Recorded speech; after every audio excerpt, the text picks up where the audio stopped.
Alright, it's time to... It's time to actually get the rest of those gears back in place. I don't think I've missed anything here. Feels very much so like I've got everything. This is just me and my open, like, it's a completely different attitude these days. I don't think that I ever did this with games way back in the day, but, like Ocarina of Time. I don't think I can even use this gateway. I mean, the cinematic sequence here is telling me no, that I can't.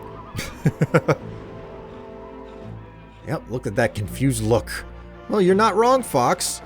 Doesn't make any sense that that happened. It's alright, don't worry.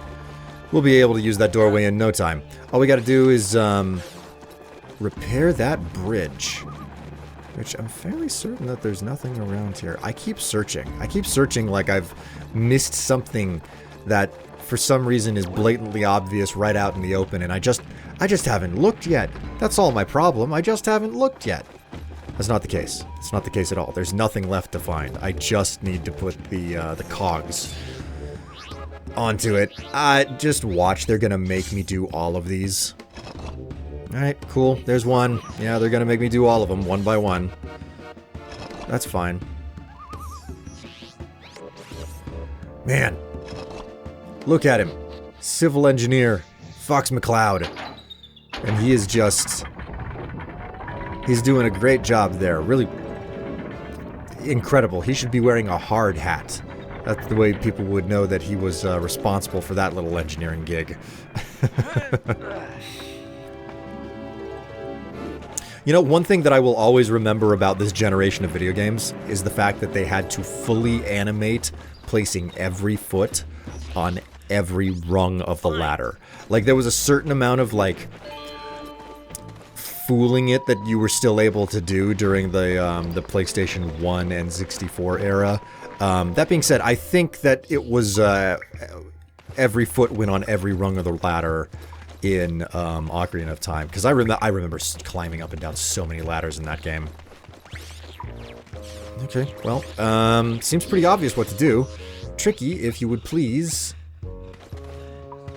What on earth?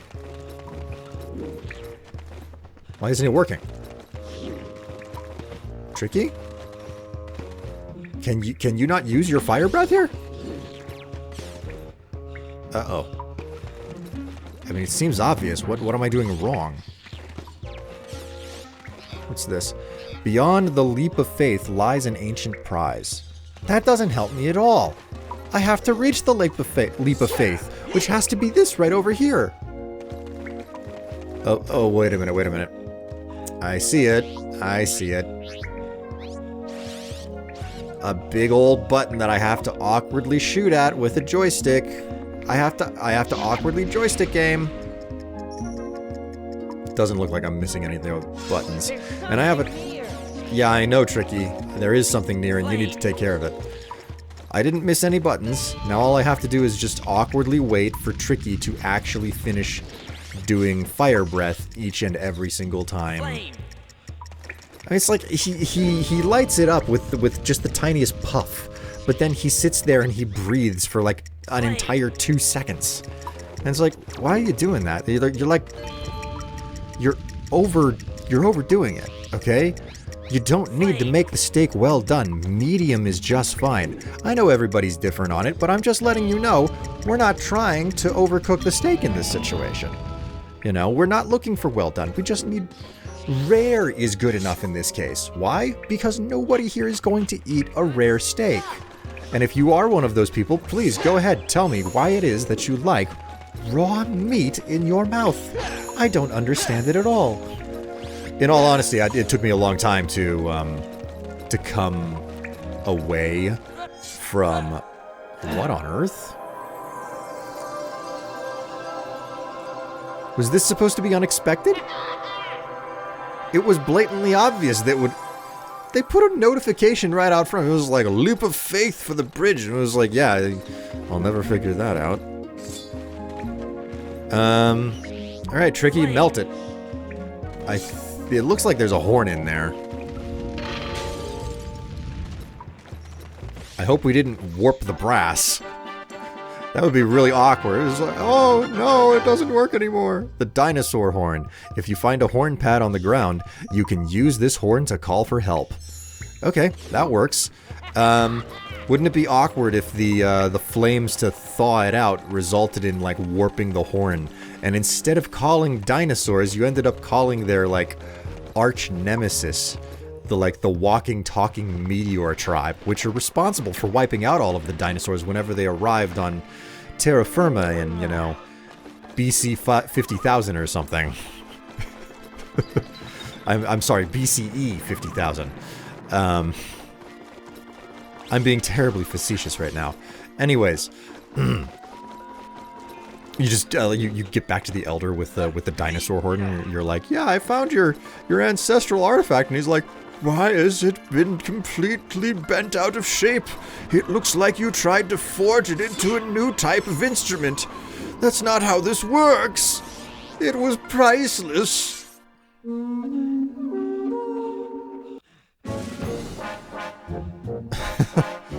Well, it's good to know that good to know that Fox is capable of blowing on the horn. Which is not meant, now that I said it out loud, not meant as an innuendo, though I could see how it could be interpreted as such. Come here, you. I need more grub tub. Alright, so, obvious, like I couldn't use the gate previously, now it's pretty obvious. I just need to get on this guy's back, learned my lesson last time, use the actual marker on the pad. Okay, how does guide the snowhorn through the village? He will need to be fed alpine roots as you explore. Look on the ground and walk over them to eat. That's fine. That works out perfectly for me. And also, holy freaking moly, look at it. I don't recall seeing sequences like this in video games much anymore. This very much feels like a lost part of game design where it's like, okay, now you're gonna have to go through a section where visibility isn't as good, and like you need to like basically maintain your energy. You know what? Forget that route. I'm going over here. This feels like it's a shortcut, and I like shortcuts. I'm gonna take them. But I feel like I don't see sequences like this as much as I used to. Which again, like this is kind of a time capsule for me. It's from so long ago that so many of the mechanics, they've fallen by the wayside. You can't get away with doing the things that they did in this game these days. Because if you wanted a modern experience in video game, like, I just don't see it taking off, you know? It's like, okay, now it's time for you to move super, super slow. Tricky? Tricky! Your friend will turn up. They usually do. Maybe I can help until he does. Oh, thank you so much. What are you supposed to do that will help me? Especially whenever there's an opportunity for me to dismount right here. Man, I don't think I can even slide down that ladder, it's so short. Oh man, can you imagine how many scarabs could be underneath this rock right here if I could pry it up?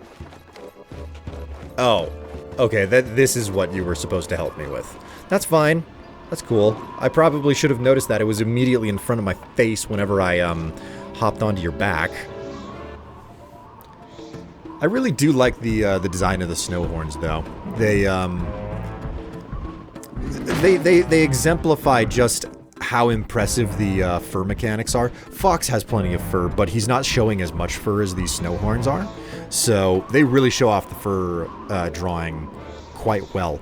That being said, now that I've seen a lot more of the fur on these characters as I have continued to play the game, I'm realizing that the fur is more of a smoke and mirrors technique rather than a, like, individual strands of fur rendering type of function. I think I said this previously, but like the last game that I played that had a lot of fur in it was, it was a game, it was a stealth game called Ghost of a Tale, I believe it was called. You played it as a little mouse. And that was an indie title, and the fur was like... It surprised me for how impressive it looked, you know? So... I know that it was actually rendering actual fur. Didn't expect them to put another snow speeder in this. That's a bit of a surprise. I wasn't expecting, you know, the fur on the mouse to be rendered so incredibly well in that game. And I remember whenever I was playing it, I thought back to Star Fox Adventures, because this is the only other time in my life that I've seen fur rendered in, like, real-time graphics in a game. And I've been like, wow, that fur looks really, really good, you know?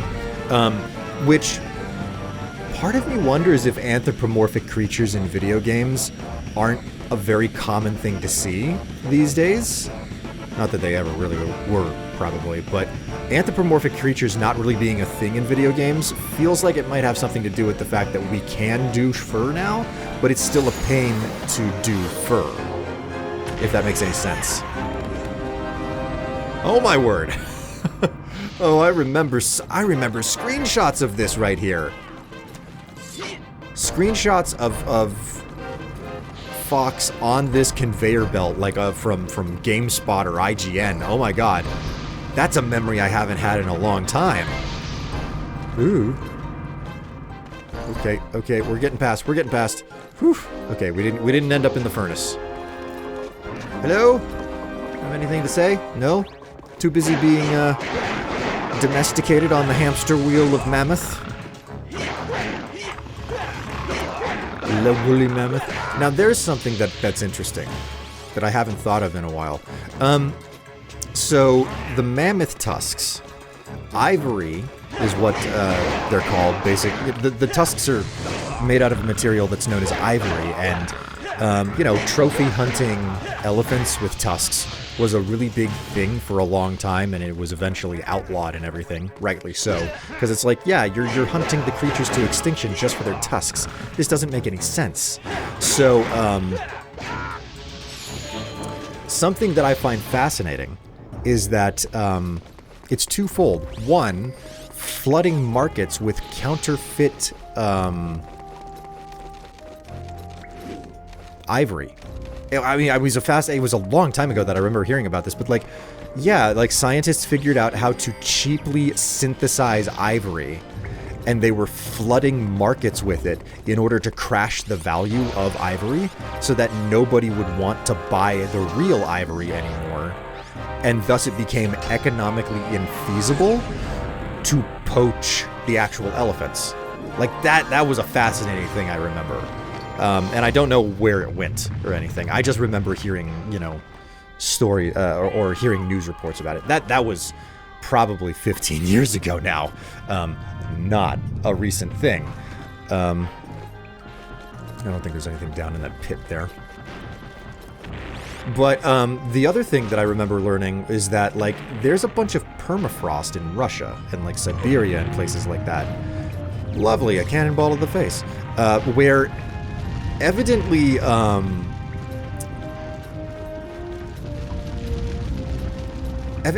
like, the permafrost thawing because of climate change has resulted in finding, like, fresh ivory, well, quote-unquote fresh, frozen ivory in permafrost that nobody knew was down there.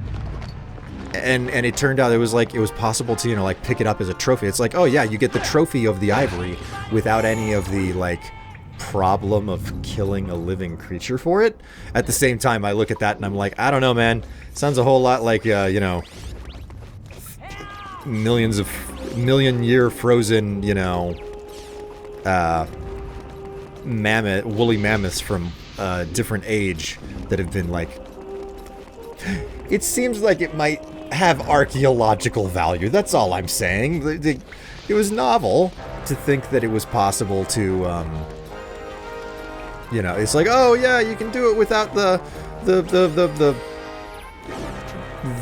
complicated and gray, the amoral aspect of, oh, jeez.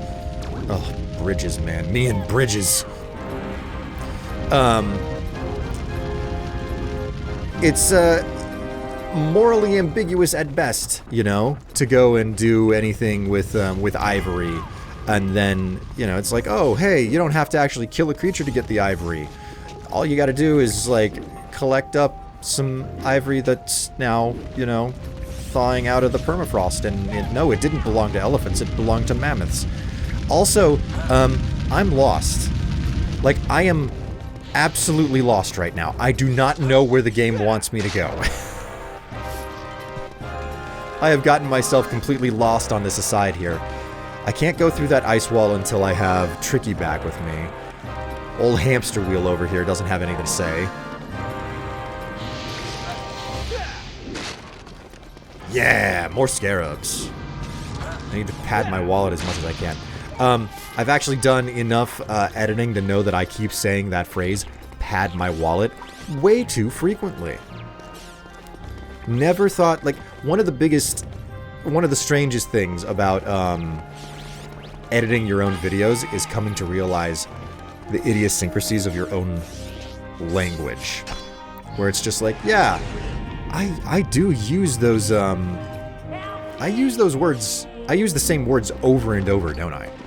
Like, there are very particular catchphrases and like terms and stuff that I, oh, there is stuff down there. It's not letting me go down. It's realizing that you have a very particular vernacular. Your vocabulary is kind of set to a certain degree. And having to edit your... Oh, I hate that screwball on the cannon. And having to edit yourself makes you really realize what words and terms you tend to over-rely on, if you will. Oh my god, I'm gonna eat so much. How is it even leaping that? That should just stop the boulder in its spot. Alright, it's fine. We're getting out of here. I'm going back. We'll just wait. It's fine. We'll just wait. I don't know how much of me not knowing where to go or what to do is like a product of me being blind, how much of it is potentially poor design or on the game's part, or a third option, things that were normal convention back in 2002 that just went by the wayside, you know. An example of that would be the dinosaur horn that I had to blow. Like, that was a summon item. And there are a lot of summon items in the game. Like summon items were a thing that you would use in, like, smaller worlds. Where it was like, okay, I need to be able to summon summon someone, but we can't just let you use this item wherever, anytime and wherever. Because, like, the game has limitations on what it can do and what type of animations and whatnot we can play from one moment to the next. So your summon item will only work on, like, a summon spot type of situation. Oh my god, I am utterly and completely at a loss for what I'm supposed to be doing here. So the summon horn, having a place where it has to work, you know, makes a certain amount of sense whenever you have those limitations. Alright, you know what? Let's talk to Slippy. How are you doing, Fox? Seems that Bellina, Tay, and Tricky are nearby, but you need 2 keys to get them out. Try searching up on the ice ball track, and whenever the Sharpclaw are using life force doors, they are always trying to hide something. Search up on the ice ball track. Okay, well, I know exactly where that is. I can definitely backtrack and check that out. So, as I was saying, there are conventions that go by the wayside, and the summoning horn was an example of that. Like, in a modern, more open game build for a Star Fox game, if it was to be like an open world adventure type of experience. Yeah, they really just will not let me down there. You can... Oh my god, I think... Okay. Hold on.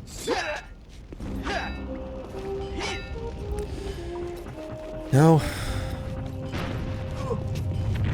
I'm gonna kill myself with chip damage at this rate. This is ridiculous.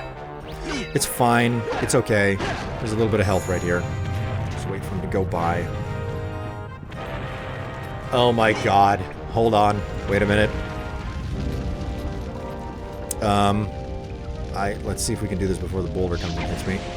That was the dumbest thing ever. That was a red switch on a red background. That is a cardinal sin. That was a cardinal sin. I swear. You put a green switch on a red background or a red switch on a green background and you say, good luck figuring it out if you're red-green colorblind. Oh no, did I just find out what it's like to be red-green colorblind even though I'm not? Alright, I found the cell key. I'm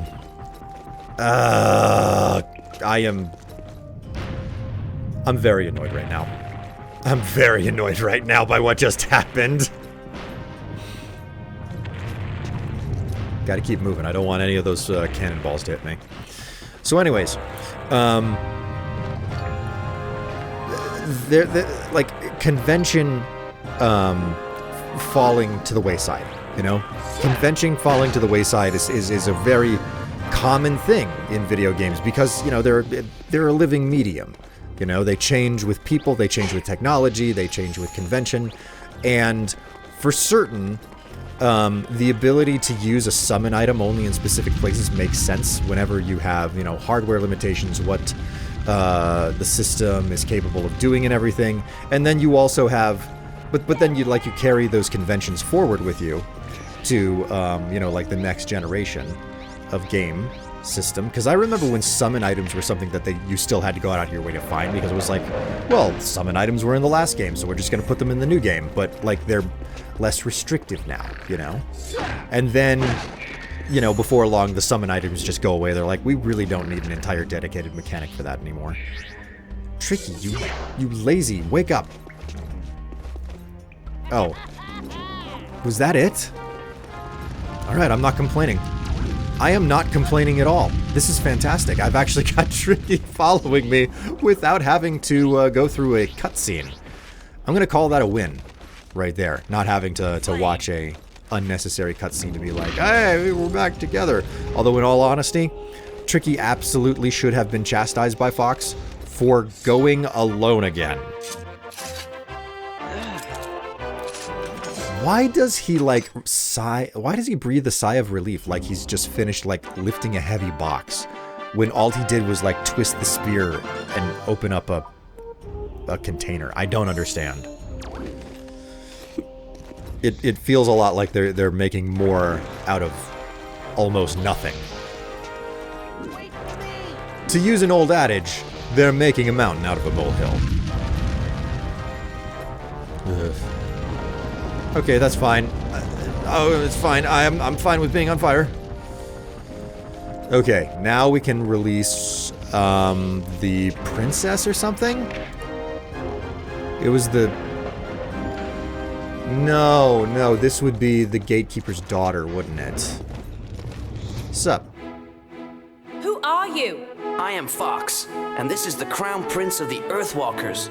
We've been sent by the Snowhorn Gatekeeper to find the Spellstone. Do you know where it's hidden?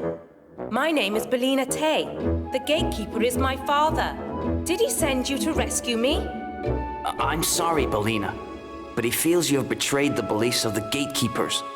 We were only sent to find the Spellstone. The old fool. I had to save the tribe. If it wasn't for my father being a gatekeeper, none of this would have happened in the first place. She's looking a little bit aggressive there. Best get out of the way.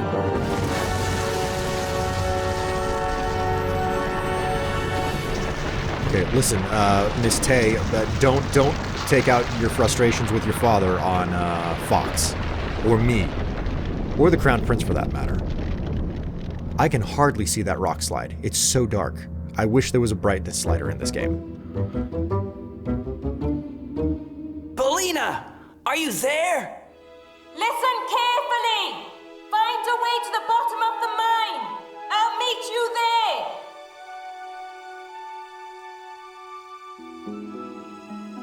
Man. The model here looks fantastic. I still love the way that Fox looks in this game.